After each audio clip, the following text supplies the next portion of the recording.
ఇక్కడ విచ్చేసిన ప్రెస్ వారందరికీ కూడా సవినయంగా మనం చేసుకుంటున్నాం. నర్సాపురం నియోజకవర్గంలో సుదీర్ఘంగా 2014లో మరి అత్యధిక మెజార్టీతో ఈ నియోజకవర్గంలో ఎమ్మెల్యేగా ఎన్నిక కాబడిన బండారు మాధవనాయుడు గారు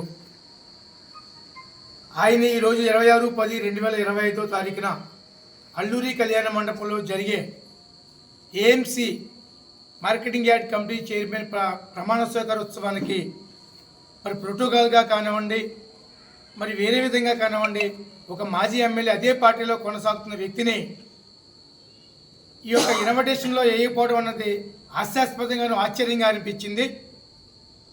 ఈ యొక్క ఉద్దేశపూర్వకంగానే ఈ ఇన్ఛార్జ్ నర్సాపురం మరి రామరాజు అనే వ్యక్తి ఇన్ఛార్జిగా ఉంటూ వర్గాలని విడగొడుతూ కుల మతాలుగా విభేదిస్తూ అనేక సందర్భంలో ఆయన చేయడం జరిగింది. అయితే అధిష్టానం నుంచి మరి మాధవనాయుడు గారు మాట తీసుకుని ఎట్టి పరిస్థితుల్లోనూ మన అధికారంలో ఉన్న ప్రభుత్వంలో ఉన్నాం, ఈ సందర్భంలో మనం ఎటువంటి యాక్షన్ చేసినా అది ప్రభుత్వానికి మచ్చగా ఉంటుందని, అటువంటి సందర్భం తీసుకురాకూడదని అనేక సందర్భంలో మా కార్యకర్తలందరం కూడా మాధవనాయుడు గారి దగ్గర మొరపెట్టుకున్న మమ్మల్ని నొక్కుతూ వచ్చారు. అయ్యా, మీకే మా కార్యకర్తలకు అన్యాయం జరుగుతుంది, ఈ నియోజకవర్గంలో మరి ఎన్నికలకు పార్టీ యొక్క అధ్యక్షుల ఎన్నిక జరుగుతున్న సందర్భంలో సక్రమంగా జరగలేదు. చాలా ఉదాహరణకు లక్ష్మేశ్వరం గ్రామంలోనే తీసుకుంటే అక్కడ ఒక కమిటీ ఎన్నుకోవడం జరిగింది గ్రామస్తులందరూ కలిసి తెలుగుదేశంలో.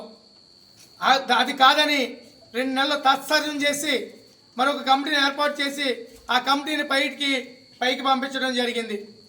మరి ఈ రకంగా అనేక ఊర్లో ఈ రామరాజు అనే వ్యక్తి ఇన్ఛార్జ్గా ఉంటూ విభజించు పాలించడం అన్న విధానంగా తీసుకొస్తూ ఇవాళ కార్యకర్తలతో అన్యాయం కాకుండా మరి ప్రధాన పౌరులుగా ఉన్నటువంటి ఈ మాధవనాయుడు గారిని అణగదొక్కాలని మరి పక్కన పెట్టాలని దురుద్దేశపూర్వకంగానే ఈ యొక్క కార్యక్రమం చేసినట్టుగా మేము తెలుగుదేశం కార్యకర్తలందరం కూడా భావిస్తూ ఉన్నాం.